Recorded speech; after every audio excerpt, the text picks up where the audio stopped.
Hello friends, मैं अपने YouTube channel bio brilliant master में आपका स्वागत करती हूँ। जो सीरीज़ चल रहा है कठिन शब्दों का या बायोलॉजी जूलॉजी डिक्शनरी का, उसके अंतर्गत हम ह्यूमन आर्गन या मानव अंग के बारे में चर्चा कर रहे हैं। कुछ अंग हैं उसके बारे में हम चर्चा कर चुके हैं पिछले वीडियो में। आज हम कुछ और जो मानव अंग है उसके बारे में चर्चा करेंगे। तो स्टार्ट करते हैं। आज का जो मानव अंग है वो है हृदय। तो हृदय के बारे में हम चर्चा करेंगे। हृदय जो है मुख्य रूप से हम किसके बारे में बात करें, मनुष्य के जो मानव अंग है उसके बारे में, यानी कि मनुष्य के अंग के बारे में चर्चा कर रहे हैं। तो मनुष्य का जो हृदय होता है वो शंक्वाकार होता है, खोखली होता है और ये वक्षी गुहा के मध्य में स्थित होता है। और यह जो हृदय होता है वो फेफड़ों के बीच में स्थित होता है। यानी कि जो मनुष्य का हृदय होता है वो कैसा होता है, खोखला होता है और शंक्वाकार होता है। यानी कि शंक्वाकार होता है और वक्षी गुहा जो होता है, यानी कि वक्ष में जो गुहा या खोखली जगह पाई जाती है उसके मध्य में दोनों फेफड़ों के बीच में यह पाई जाती है। ये जो हृदय होता है इसका जो पिछला भाग होता है थोड़ा बाईं ओर झुका रहता है। यानी कि जो इसका पिछला हिस्सा होता है बाईं ओर झुका रहता है। इसके चारों तरफ जो है दोहरी झिल्ली पाई जाती है, यानी कि एक झिल्ली में ये कवर रहता है जिसे हृदयावर्णी झिल्ली या पेरिकार्डियल मेम्ब्रेन कहते हैं। यानी कि जो हृदय होता है वो एक झिल्ली में पैक रहता है जिसे पेरिकार्डियल मेम्ब्रेन कहा जाता है। इसका भीतरी स्तर जो कि हृदय से सटा रहता है, जो झिल्ली होता है उसका भीतरी स्तर हृदय से सटा रहता है। यह विसरल तथा जो बाहरी स्तर होता है वो पेराइटल स्तर कहलाता है। यानी कि जो क्या होता है, जो भीतरी स्तर होता है वो विसरल और जो झिल्ली का बाहर स्तर होता है वो पेराइटल स्तर कहलाता है। इसके दोनों स्तरों के बीच में एक द्रव भरा होता है। यानी कि इसके जो स्तर होता है या जो लेयर होता है पेराइटल और विसरल, उसके बीच में एक द्रव भरा होता है जिसे पेरिकार्डियल द्रव कहा जाता है। यह जो द्रव होता है वो हृदय को बाहरी धक्कों से, सूखने से तथा रगड़ से प्रोटेक्ट करता है। ये जो हृदय होता है वो किससे बना होता है, रैखिक तथा अनैच्छिक हृदय पेशियों का ये बना होता है। यानी कि रैखिक पेशी होती है और अनैच्छिक जो पेशियाँ होती हैं, अनैच्छिक हृदय पेशियाँ होती हैं उससे ये बनी होती है, जिसके कारण यह जीवन पर्यंत बिना थके गति करते रहता है। इसी के कारण जो है हृदय जो है जीवन पर्यंत जो है गति करते रहता है। पेरिकार्डियल झिल्ली को हटाने के बाद हृदय दिखाई देता है। यानी जो पेरिकार्डियल जो झिल्ली होता है उसको यदि हटाया जाए तो हृदय दिखाई देता है, जो चारों तरफ से क्या होता है, भूरे रंग की दीवार से घिरा रहता है। यानी भूरे रंग का एक वाल पाया जाता है जिसके अंदर में हृदय पाया जाता है और उसे क्या कहा जाता है, हृदय भित्ति कहा जाता है। इस भित्ति के अंदर 4 कोष्ठकों में बटी हुई हृदय गुहा स्थित होती है। यानी कि जो भूरे रंग की दीवार होती है उसके अंदर में ही हृदय स्थित होती है। और ये कितने खंडों में बटी होती है, 4 खंडों में बटी एक गुहा या एक खोल होती है। यहाँ पे हम देख सकते हैं ये क्या है, एक ही हृदय का संरचना है। इसमें जो है इसका 4 खंड जो है स्पष्ट रूप से दिख रहा है, एक और ये दूसरा खंड है और ये तीसरा और ये चौथा। तो मुख्य रूप से ये जो हृदय होता है वो 4 खंडों या 4 कोष्ठकों में डिवाइड होता है और इसके चारों तरफ जो है पेरिकार्डिया जो झिल्ली होता है वो स्थित होता है और इसमें जो पेराइटल और विसरल जो झिल्ली होता है उसके बीच में जो है पेरिकार्डियल द्रव भरा होता है।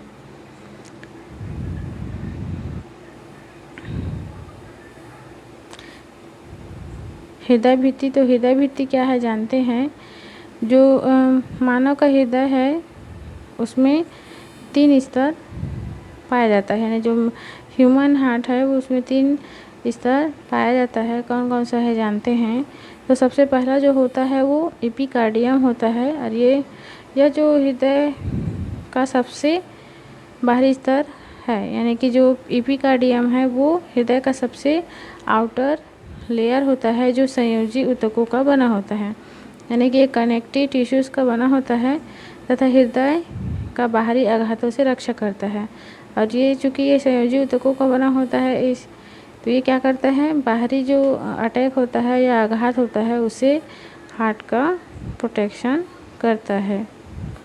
सेकंड जो है मेजोकार्डियम है, यह जो हृदय है हृदयक पेशियों का बना होता है। ये जो मेजोकार्डियम होता है वो किससे बना होता है, जो है हृदयक पेशियों का बना होता है। और जो हृदयक भित्ति का मध्य स्तर होता है, ये पेशियाँ जो मध्य स्तर होता है ये ऐच्छिक तथा अनैच्छिक दोनों पेशियों के लक्षणों को धारण किए होती है, यानी कि ये जो मेजोकार्डियम होता है ऐच्छिक और अनैच्छिक दोनों पेशियों का बना होता है और बिना थके जीवन पर्यंत गति करता है। हमने देखा कि एपिकार्डियम किसे बना है, केवल अनैच्छिक पेशी का बना होता है, लेकिन मेजोकार्डियम जो होता है ऐच्छिक और अनैच्छिक दोनों पेशियों का बना होता है। नेक्स्ट जो इसका स्तर है वो है एंडोकार्डियम। तो यह हृदयक भित्ति का अंदर स्थित कोमल व पतला स्तर होता है। यह सबसे इंटरनल लेयर होता है और यह क्या होता है, सॉफ्ट होता है और थिन होता है। इनकी जो कोशिकाएं ही हृदयक पेशियों का निर्माण करती हैं, यानी कि जो एंडोकार्डियम होती हैं वही हृदयक जो पेशी होती हैं उनका निर्माण करती हैं। इसे डायग्राम के थ्रू समझते हैं कि इसका स्ट्रक्चर कैसा होता है।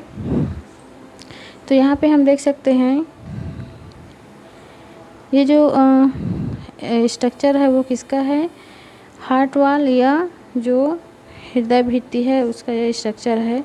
तो भी हमने तीन प्रमुख रूप से तीन स्तर पढ़ा। पहला क्या पढ़ा हमने, पेरिकार्डियल पढ़ा।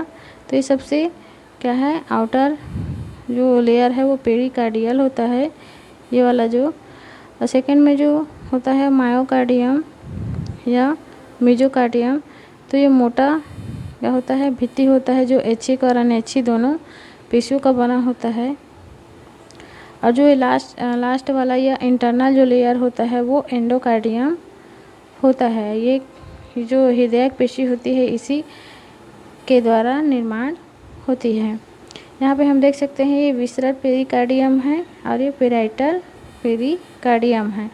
ये जो विसरल और पेराइटल और विसरल जो लेयर होता है उसी के बीच में क्या पाया जाता है, पेरिकार्डियल द्रव जो है पाया जाता है, जो क्या करता है, हार्ट को बाह्य जो आघात होता है या जो चोट होता है उससे प्रोटेक्ट करता है।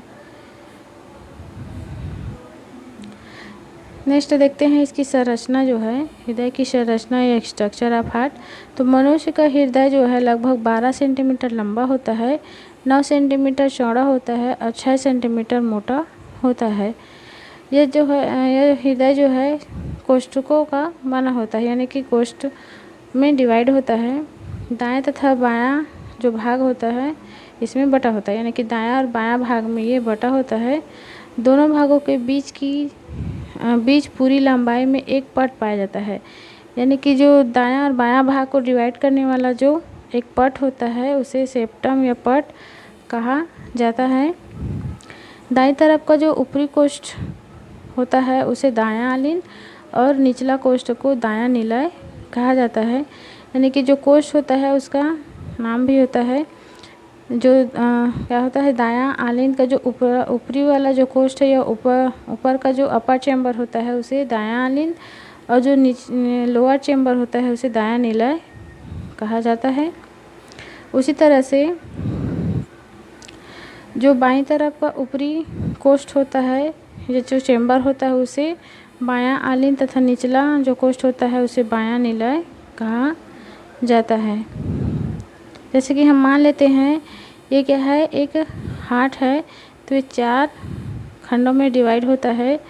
तो ये जो खंड है उसको अलग अलग नाम से जाना जाता है। जैसे यहाँ ये क्या है, दायां आलिंद है और ये क्या है, बायां आलिंद है।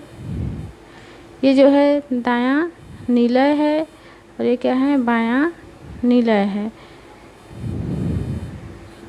इस तरह से जो है इसका नामकरण किया जाता है।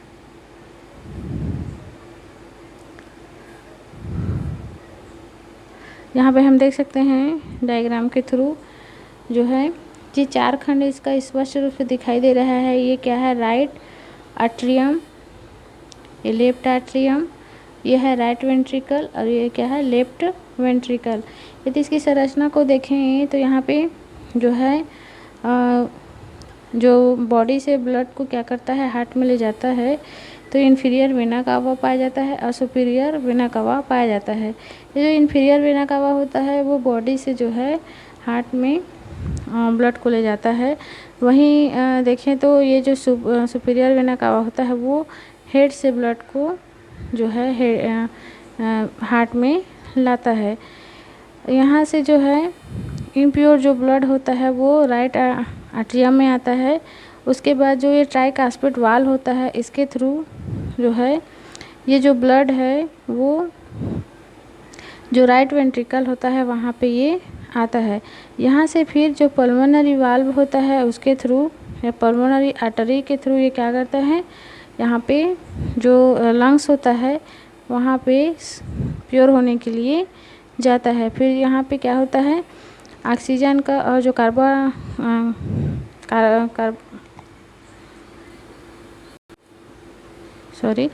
जो कार्बन डाइऑक्साइड होता है उसका यहाँ पे विनिमय होता है या एक्सचेंज होता है। यानी कि यहाँ जो अशुद्ध ब्लड होता है उसमें से CO2 को क्या करता है, यहाँ पे दे देता है, लंग्स में छोड़ देता है और जो लंग्स में ऑक्सीजन रहता है उसे क्या करता है, बाइंड करके पुनः जो है या शुद्ध होकर जो ब्लड होता है वो पल्मोनरी वेंस के थ्रू फिर लेफ्ट एट्रियम में आता है। फिर जो बाइकास्पिड होता है उस वाल्व के द्वारा लेफ्ट वेंट्रिकल में आता है और लेफ्ट वेंट्रिकल से क्या होता है, ये जो ब्लड होता है वो एरोटा के द्वारा जो है पूरे शरीर में यहाँ पे डिस्ट्रीब्यूट हो जाता है। इस तरह से हम देख सकते हैं ये जो हार्ट होता है उसका मुख्य भाग कौन कौन सा है, right atrium, left atrium, right ventricle, left ventricle, pulmonary artery और पल्मोनरी वेंस होता है और ये क्या है, एरोटा है। यहाँ पे दो चीज़ें हम देखते हैं कि जनरली जो आर्टरी होता है उसमें जो है शुद्ध रक्त बहता है, यानी कि जो आर्टरी होता है उसमें आर्टरी या जो धमनी कहा जाए तो इसमें जो है शुद्ध रक्त बहता है। लेकिन जो पल्मोनरी आर्टरी होता है ये एक अपवाद है जिसमें जो है अशुद्ध रक्त बहता है। उसी तरह से जो पल्मोनरी वेन है ये भी क्या है, एक ध्यान रखने वाली बात है कि जो वेन्स होते हैं उसमें हमेशा अशुद्ध रक्त बहता है, लेकिन जो पल्मोनरी वेन है उसमें क्या होता है, हमेशा शुद्ध रक्त बहता है। तो इसे याद रखिएगा, ये क्या है, दोनों ही अपवाद हैं। नेक्स्ट देखते हैं नाड़ी या पल्स, ये क्या होता है। तो जो नाड़ी होता है तो हृदय की जो कार्यशील अवस्था होती है,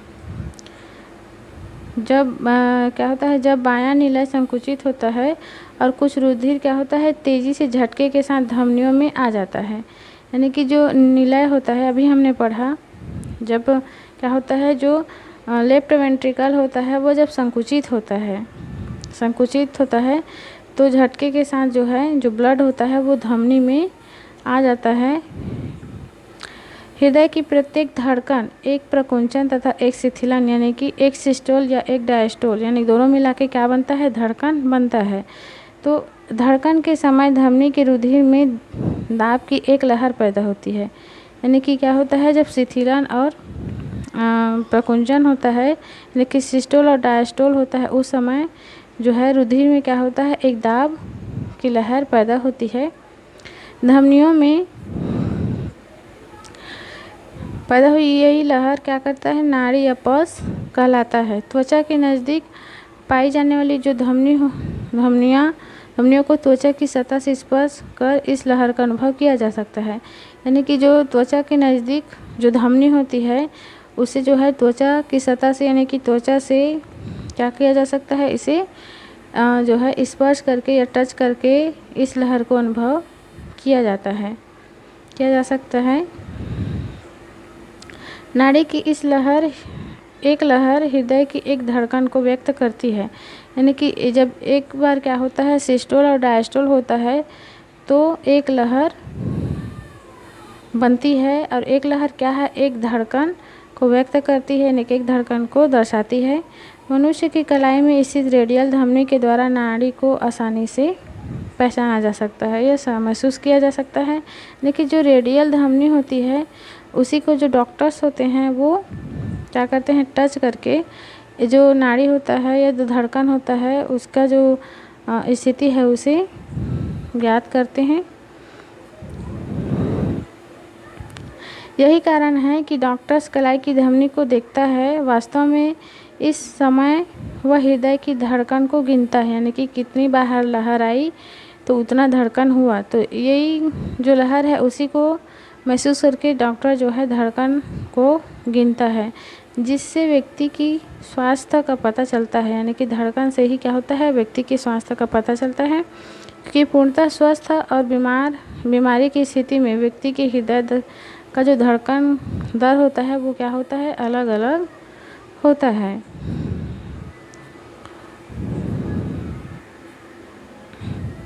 एक स्वस्थ जो युवक होता है उसकी जो नाड़ी की जो रेट होती है या दर होती है वो 1 मिनट में कितना होता है, 72 बार होता है। जो बच्चे होते हैं उनमें 120 बार होता है 1 मिनट में, और जो वृद्ध होते हैं 1 मिनट में 60 बार होता है, और जो भ्रूण होता है उसमें 150 बार 1 मिनट में जो है नाड़ी एक जो धड़कन है वो 1 मिनट में 150 बार धड़कती है। बुखार होता है और जब कड़ी मेहनत करते हैं तो ये दर जो है बढ़ जाता है।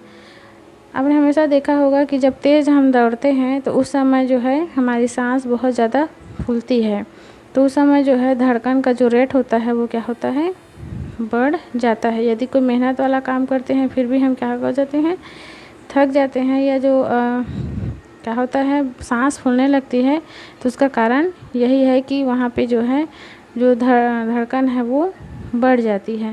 धड़कन बढ़ने का मतलब ये है कि बॉडी जब एक्स्ट्रा वर्क करती है, मेहनत करती है, तो उस समय ऑक्सीजन का बॉडी को ज़्यादा आवश्यकता होती है, तो उस समय जल्दी जल्दी जो है हार्ट जो है धड़कती है और ऑक्सीजन का वहाँ जल्दी जल्दी करती है, जिससे कि जो ऑक्सीजन की कमी होती है वो पूरी हो जाती है। यहाँ पे हम देख सकते हैं ये क्या है, एक रेडियल धमनी है। इसी से डॉक्टर जो है मनुष्य के स्वास्थ्य की जानकारी देता है। यदि कोई युवक हर 1 मिनट में 72 बार यदि यह लहर महसूस हो रही है, मतलब वह युवक क्या है, वो स्वस्थ है। इसी तरह से बच्चे, बूढ़े और जो होते हैं बीमार होते हैं उनको जो है इसी तरह से जांच किया जाता है। फ्रेंड्स, ये थी आज की वीडियो। नेक्स्ट वीडियो में हम कुछ और जो ह्यूमन अंग हैं या ह्यूमन ऑर्गन्स हैं उसके बारे में चर्चा करेंगे। Thank you.